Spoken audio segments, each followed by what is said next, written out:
My name is Diane Janeway, and I am your moderator for today's intelligence briefing. Guy Eastman, Senior Analyst, Defense Industry and Budgets, will present the Congressional Situation Report, SITREP, for the FY18 U.S. DoD budget. During 2017, Janes will have delivered nearly 40 intelligence briefings via webinar format to thousands of our customers, directly connecting them with our analysts and allowing subscribers an opportunity to interact with and question our teams of subject matter experts. It has been our pleasure to bring these informative sessions to you, all of which are available to customers of Jane's Intelligence Center and module products, which includes Marcus Forecast. By way of introduction, Guy has been with Jane since 2011. He has prior experience in industry, mainly at Lockheed Martin, and 20 years in the U.S. Navy as a surface warfare officer. His extensive knowledge of U.S. DoD budget process comes from his Pentagon assignments, which included developing documentation for R2s and P-40s. Guy has a BS in Aerospace Engineering from the U.S. Naval Academy and an MSA in Information Systems from George Washington University. Ladies and gentlemen, that concludes my introduction. Now over to you, Guy. Thank you, Diane, and welcome to all of the audience today in your different time zones. Good morning or good afternoon. The purpose, as you see on the chart, is to describe the process by which the Congress goes through their review of the President's budget request and the path to get to the DoD Appropriations Act. The agenda that we'll be following today, number one is the process, a little bit of a tutorial there. Then we'll talk about the top line, which is a review of the June webinar we had. We will talk about what the environment is today and where we are now. And then we'll get into the SITREP portion, the actual marks or the changes that the Congressional Committee would like to recommend. And then I added two other things this year, the reprogramming events. So we'll talk about that, and Congress has a role there. And then lastly, the supplemental budget request, which was new news after the letter of Monday, the 6th of November. So going to the next chart, we're going to talk about these appropriations bills. Okay, there used to be 13 of them back through 2005, and now there's 12 bills in regular order. The taxpayers pay the money, the funds are appropriated by the Congress, signed by the President, and then executed by the departments.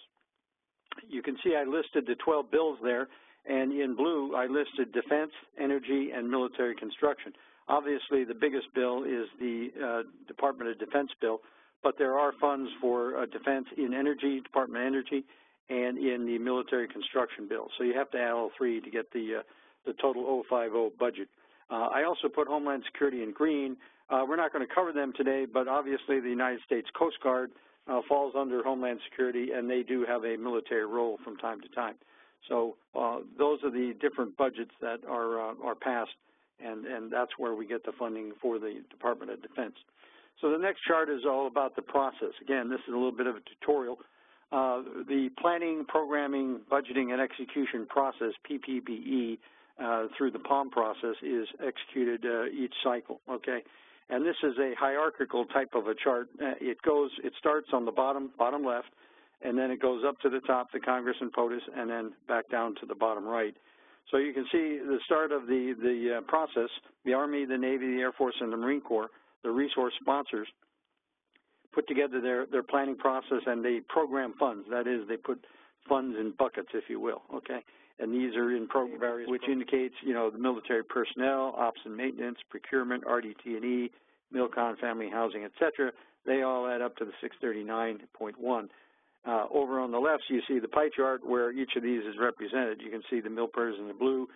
Obviously, the largest part of the budget is operations and maintenance, which sustains the fleet and the forces, and the ground forces and the air forces, et cetera, during the entire year.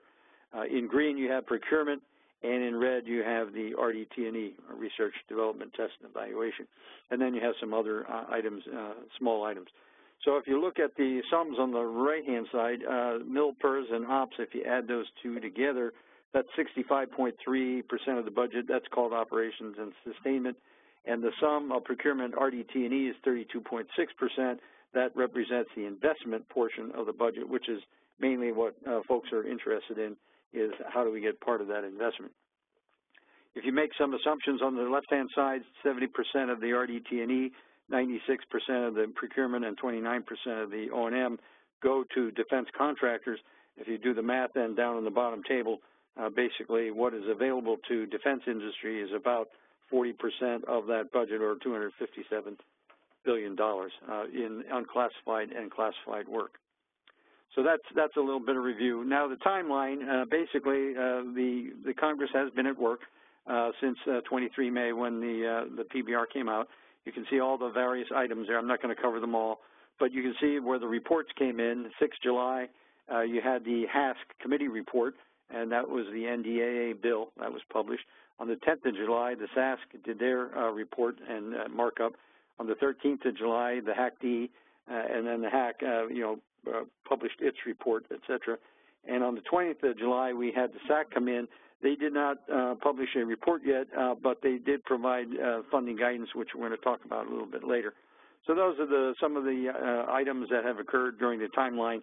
And of course, on 1 October, the fiscal year began under a continuing resolution, as I mentioned before.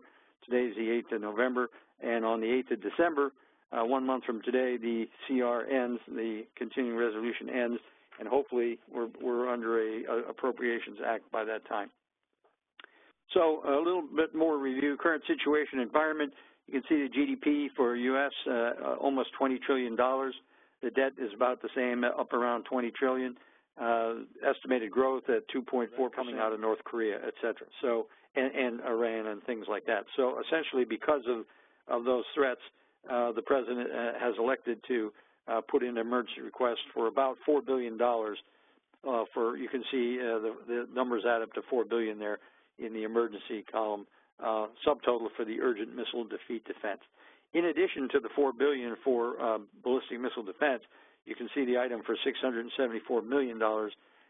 This is for the United States Navy in O&M, operations and maintenance, to repair 2 of the DDGs, the Arleigh Burke DDGs, the Fitzgerald DDG-62 and John S. McCain, named after John McCain's grandfather, DDG-56. They were involved in collisions over in Westpac with a loss of life of 17 sailors and a lot of damage to the ships. So the Navy needs $674 million to repair those ships and get those DDGs back online. So we're up to 63 DDGs and building more because these are BMD shooters. Okay, so they need those ballistic missile defense ships. So that covers the $4.7 billion in emergency, and then you go down to the second part of the table is the overseas contingency operations. That's $1.2 billion. You can see how it all adds up. The biggest portion is the O&M funding and MILPERS funding for the operations of the 3,500 troops in Afghanistan, et cetera. So Operation OFS. So this is money to support that, and also you can see money for the joint unfunded operational needs statements and the special operational forces. We just talked about, that was just submitted on Monday. That's a request. We hopefully will see an appropriations conference take place by December, so that goes to the President. We'll see. The geopolitical environment is what it is. You know, Russia, China, ISIS, terrorists, North Korea, Iran, all of those figure to the defense calculus, and trying to stay ahead and have the military advantage for our DoD personnel of about 1.3 million personnel in uniform and another 800,000 reservists, et cetera. So there's a lot of daylight, as we discussed on that quad chart, between what the SAC is recommending, which is basically the Budget Control Act caps of $549 billion. A lot of daylight between the other 3 committees and the SAC. So the question is, will there be another bipartisan budget act agreed to, that is a compromise, agreed to by both houses, because that's happened twice in the past. It happened for fiscal year 14 and 15, and it happened for 16 and 17. So they got together, and at the top level, they agreed on the numbers. And then, obviously, the planners and the budgeteers had to go through line by line and make sure it added up to those agreed to levels. We look forward to welcoming you to future online briefings. Our next briefing will be Global Aircraft Carrier Operations, scheduled for tomorrow, Thursday, November 9th. Register soon. Thank you for joining us, and have a good rest of the day.